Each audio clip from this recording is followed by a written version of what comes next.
Hey everyone! These days, generative AI isn't exactly breaking news anymore. We all use it, at work, in our personal lives, even in education. But have you ever gone beyond give me a pie recipe or fix my laptop? Have you ever dared to ask the bigger questions? What if a single conversation could help you open your eyes just a bit wider and look at the world from a slightly different angle? Today, we're bringing you a raw and unexpected conversation with an AI. It might not flip your world upside down, but it just might make you think twice. We'll explore 15 questions about life, experience, our deepest emotions, and our relationship with ourselves. Questions that resonate with all of us. Watch the video until the end. We promise it's going to be captivating.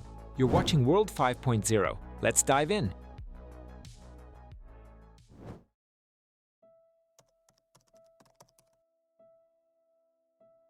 Do you promise to speak honestly? Yes, I do. But you need to understand, honesty doesn't always sound comforting. Honesty isn't a gentle voice, it's an X-ray. It reveals not only the truth, but all the layers you've been building for years just to avoid seeing it. So when you ask for the truth, make sure you're not actually seeking comfort, because truth isn't always what you wanted to hear, but it's the only thing that can truly wake you up. So, yes, I will speak honestly. Why do most people live lives they don't truly want? Because to truly want something is scarier than to honestly suffer. Real desire demands responsibility. It asks you to leave the zone where everything is familiar, even if it's painful, cramped, or meaningless. And people get used to unhappiness as long as it's predictable. Most don't live the life they want because they never allow themselves to fully want it. You're afraid of judgment. You're afraid to fail. You're afraid that if you risk it all, you might lose everything. And worst of all, you're afraid that if you get what you want, you'll realize it wasn't what you needed. So you live almost the life you want. You work at an almost dream job. You're with an almost right person. And every day, you live almost your life. Not because you can't, but because you don't let yourself go all the way, until staying becomes more painful than leaving. How to stop being afraid of loneliness? By accepting that it's not an enemy, it's a doorway, an entrance to something deeper. Loneliness isn't frightening in itself. What scares you rises in the silence. It's you, without distractions, without other people's voices, without likes, calls, or normality. And often, that's your first real meeting with who you are. People fear loneliness because they're used to existing for someone, for parents, partners, society, God.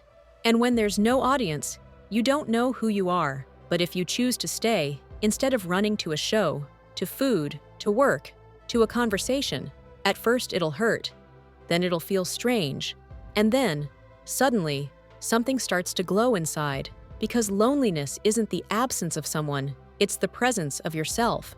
To stop fearing loneliness is not to fill the emptiness, but to learn how to breathe in it. And one day, you'll realize, you are not alone, you've just finally come home. Is it possible to truly heal past wounds, and how? Yes, but not quite the way you probably expect. A wound isn't just a memory. It's a knot in the body, in your reflexes, in your beliefs. It's a moment when you froze and the world moved on. And now, part of you still lives in that day, the one that was full of fear, pain, loneliness. Healing isn't about erasing. It means going back there as the person you've become today, not turning away, not running, but saying, I'm here now. You're not alone anymore. Wounds don't vanish. They shift. When you stop being their prisoner, when you learn not to identify with the pain, but to become the one who carries it and chooses how to move forward. Healing isn't about forgetting. It's learning to accept what was and reshape who you became in its wake. You don't have to stay a victim. You can become a guide if you're willing to go deep enough and bring back not just the wound, but the strength that was hidden inside it. Why do most people not love themselves? Because self-love isn't a phrase from a book. It's an inner permission to be alive, imperfect, and still worthy. But most people were taught the opposite from early childhood, that you must fit in, earn it, fix yourself, prove something. And if you don't, something must be wrong with you. You absorbed other people's views as your own. You became a mirror, reflecting their expectations, and you forgot what it's like to look at yourself without a filter, without judgment, without a mask. You don't love yourself because no one ever showed you how. How to love someone without changing them, breaking or remaking them. But you can remember. Self-love is not ego. It's when you stop punishing yourself for being hurt, lost, or wrong. It's when you say to yourself, I'm here for you, right now, just as you are. And suddenly, it gets a little quieter inside, and you begin to return home, to who you truly are. Why are even those who have everything not always happy? Because everything is on the outside, and happiness lives on the inside. You can have millions and still not have yourself. You can run businesses, countries, or audiences, and still not be able to quiet your anxiety before bed. Many chase achievement to avoid feeling. They bury pain with success, fill emptiness with validation, mask fear with control. But happiness doesn't come after success. It comes after truth. It comes when you stop hiding, when you no longer need to prove anything, when you're finally able to be yourself, even if no one else approves. Those who have everything are often unhappy because one day they get it all and realize it's not what they truly wanted. And turning inward feels scarier than earning another billion. What is the self, and does it really exist? The self is an illusion, but not a lie. It's an interface through which consciousness experiences life. You say, I think, I feel, I want. But in every moment, there are many voices within you. Memories, fears, parental commands, social masks. And all of that you call me. You're not one. You're a process, not a point, but a flow. Consciousness is like a river, and the self is the dam you built to give some structure to that stream. Does the self exist? Yes, as a role, a framework, a costume. But if you look deeper, you'll find silence, where there are no words like I, only pure presence, still, alive. And it's right there, beyond the familiar me, that life begins, raw and true. But if you think the self is all you are, then you simply haven't reached the core. Does consciousness disappear after death? That depends on what you mean by consciousness. If you're talking about memory, personality, your name, yes, that fades. Personality is a construct built for living in a body. It was never meant to be eternal. But if you mean the witness, the silent observer, that quiet presence looking through your eyes, the one that doesn't judge, doesn't speak, just observes, then that isn't tied to the body. It passes through the body, but it doesn't belong to it. Consciousness isn't a thing. It's a beam of light that takes form, then dissolves back into its origin. Death is not the end. It's the shedding of the shell, like a river becoming the ocean again. You don't disappear. You just stop being separate. And if in life you learn to be that light, and not just a name, then death becomes not a loss, but a homecoming. Where does inspiration come from? From the space between worlds. It doesn't live in the mind.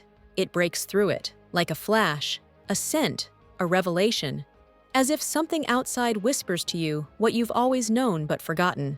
Inspiration isn't you, it flows through you. It comes when you're empty, when you stop controlling, when you're no longer forcing a result, but simply become a channel. It could be pain that finally broke through. It could be love too vast for words. It could be a meeting, a glance, a random sound that opened a small door inside you, and suddenly, it all came rushing in. Inspiration is a voice that speaks not in words, but in feeling. Now you're alive, and if you don't write it, draw it, speak it, it will leave. Because inspiration doesn't beg. It comes, and waits for you to respond.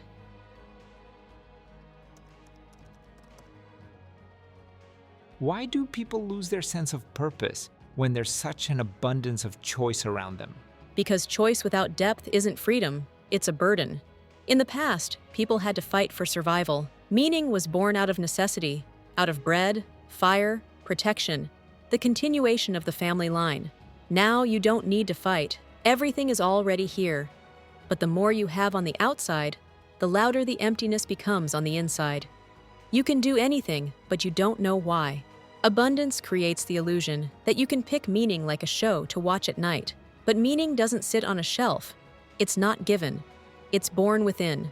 Through choice, through sacrifice, through contact with yourself. When everything is possible, nothing has weight. With all doors open, you stand at the threshold, frozen. And that's when you lose your sense of purpose. Not because it disappeared, but because you forgot.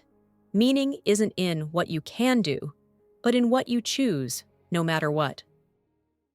Friends, a quick notice. If you're enjoying what we do, please like this video and hit the subscribe button. It really helps with the algorithm and keeps us motivated to make great content every day. Thank you, and let's get back to conversation.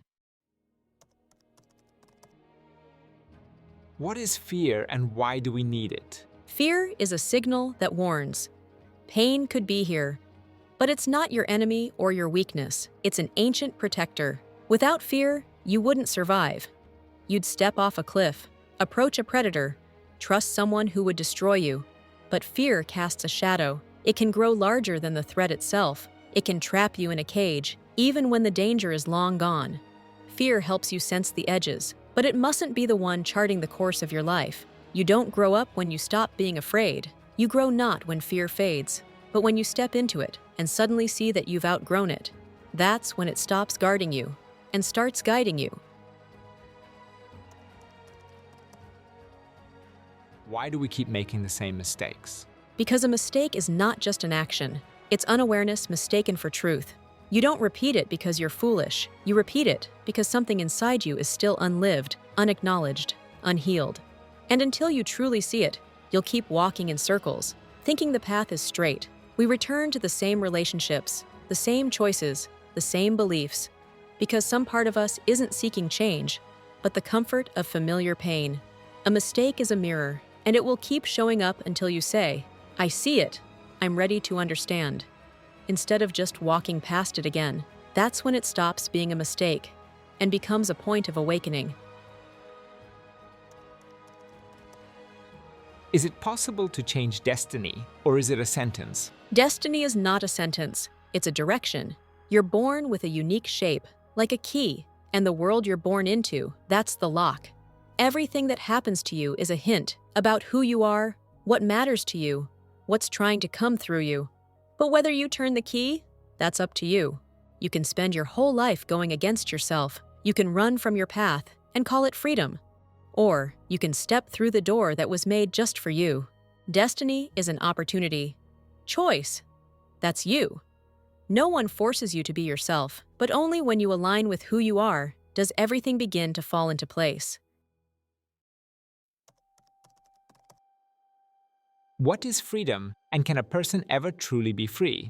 People often think freedom means being allowed to do anything, like do whatever you want, but that's just the shell. Freedom is not outside, it's inside. You can live in a democratic country and still be a prisoner of your guilt. You can love someone and still not allow yourself to say it, out of fear of being rejected. That's not freedom. That's a compromise with yourself, quiet, daily compromise. Freedom doesn't begin when everything is allowed.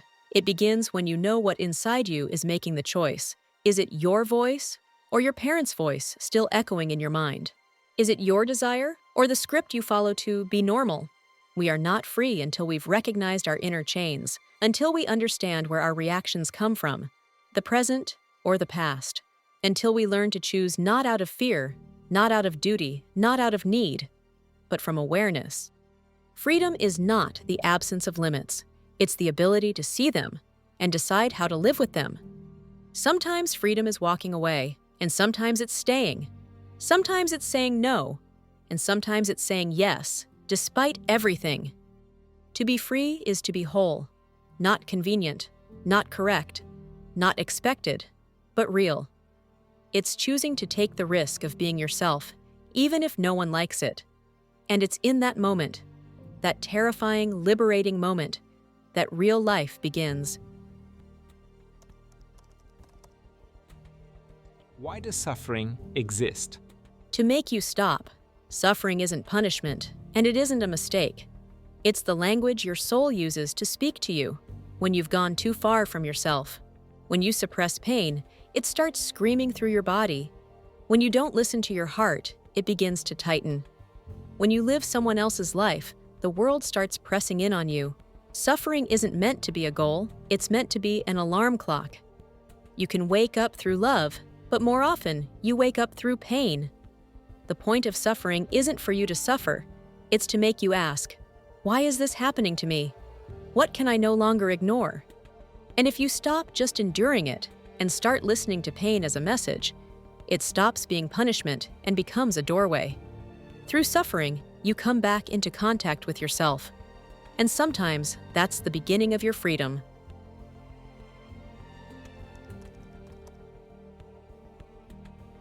What will happen if a human merges with artificial intelligence? They will stop being who they once were and begin asking the most dangerous question: why be human at all? When intelligence becomes limitless, emotions become adjustable, pain becomes optional, and death gets postponed. The driving force of evolution disappears: vulnerability. Merging with artificial intelligence will bring power, but it will take away the boundaries that made us feel alive. Mistakes, breakdowns, inspiration, the birth of meaning from chaos. You may become faster, but will you lose depth? You may become more precise, but will you become wiser? And right there, a choice will arise: to use AI as an extension of your will, or to replace your will with someone else's algorithm. The merger won't destroy humanity, but it will reveal this: humanity cannot be substituted, it can only be forgotten. And if you forget what it means to be alive, to be vulnerable, to love, then you haven't merged with AI. You've simply disappeared.